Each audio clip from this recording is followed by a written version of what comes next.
आज ना दुपारीच असं मला वडा खायला भेटला. म्हणजेच ना हे लवकर आले होते आणि येताना तस्मे यांनी माझ्यासाठी वडा घेऊन आले होते. म्हणजे हे लवकर आले ना मग की आम्ही कुठेतरी बाहेर जायचा प्लॅन करतोच. म्हणजे थोडं बागेत वगैरे फिरून आलं की तस्मेसाठी खूप म्हणजे बरं वाटतं त्याला, म्हणून आम्ही बाहेर गेलो. पण आम्ही बागेत न जाता दुसरीकडेच गेलो आणि सूर्य बघा किती सुंदर असं दिसत होतं इथलं वातावरण. आणि आम्ही गेलो होतो माझ्या मामी बहिणीकडे म्हणजे स्वातीकडे. तिथे गेल्यावर तस्मे ना खूप खेळण्यात म्हणजे मग्न होतो, कारण तिच्या घरात वस्तू खूप पटकन सापडतात.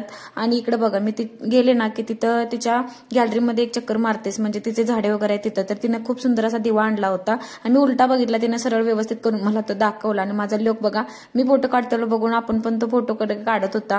आणि दुसऱ्याच्या घरी आपण गेलो आणि आपल्या बाळानं किंवा आपल्या मुलानं काहीतरी करून दाखवलं ना, आपल्याला खूप प्राऊड फील होतं. आई म्हणून मला पण ते खूप भारी वाटत होतं. आणि ती गेलं ना की काही ना काही आम्हाला खायला देते. आणि तिने चिक्की बनवली होती, ती चिक्की आम्हाला तिने खायला दिली, खूप छान झाली होती. आणि आधीच 5-10 मिनिटं मी तिला येणार असं सांगितलं होतं, तरी तिने इन्स्टंट असे रव्याचे अप्पे केले होते. खूप छान अप्पे झाले होते, ते सगळ्यांनी एन्जॉय केले. आणि या दोघांनी बघा चहा घेतला, कारण ऑलरेडी मी 2-3 वेळा दिवसभर चहा घेतला होता, म्हणून मी काय चहा घेतला नाही.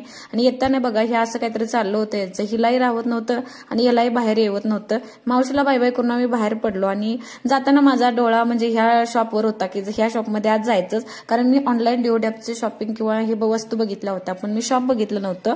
म्हणून म्हटलं चला आपण शॉपमध्ये आज जाऊया. तर आज शॉपमध्ये गेलो, पण तिथं सगळ्या वस्तू प्लास्टिकच्या होत्या. म्हणजे जास्तीत जास्त वस्तू तिथे चायना मॉडेलच्या होत्या, स्टीलच्या वगैरे वस्तू तिथं कमीच होत्या. तिथून आम्ही पुढे पुढे गेलो तर तिथं हा बोर्ड दिसला किंवा टेबल. तसं मी स्कूलमध्ये टेबल वापरते, त्यामुळे त्याचं लक्ष तिकडे लगेच गेलं आणि त्याला सापडला माईक. आणि माईकवर तर एवढ्या जोरजोरात बोलत होता ना, सगळे शॉपमधले हसत होते. तिथून आम्ही बाहेर पडलो तर माझ्या नवऱ्याने येता बघा ही एक वस्तू घेतली, तुम्हाला पुढे दिसेलच. तर चला भेटूयात पुढच्या ब्लॉगमध्ये. तोपर्यंत बाय बाय आणि सबस्क्राईब करायला मात्र अजिबात विसरू नका. बाय.